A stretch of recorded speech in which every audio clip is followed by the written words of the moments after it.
zeige ich euch etwas ganz Spezielles. Meine Familie.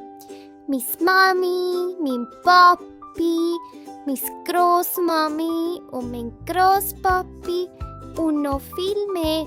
Komm mit, wir lernen sie alle kennen. Da ist meine Mami. Sie ist die allerliebste Mami auf der ganzen Welt. Und das ist mein Papi. Er ist der stärkste Papi von allen.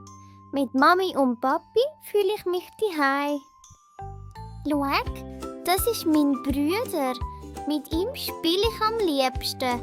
Und da meine Schwester. Wir lachen und tanzen zusammen.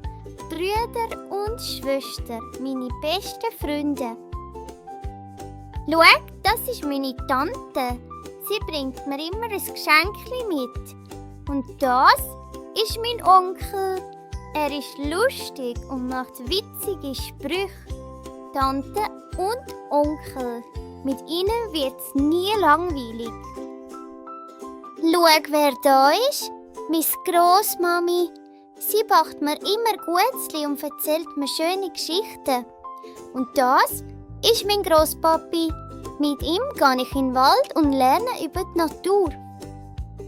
So, das sind alle von meiner Familie. Mami, Papi, Brüder, Schwester, Grossmami, Grosspapi, Tante und Onkel.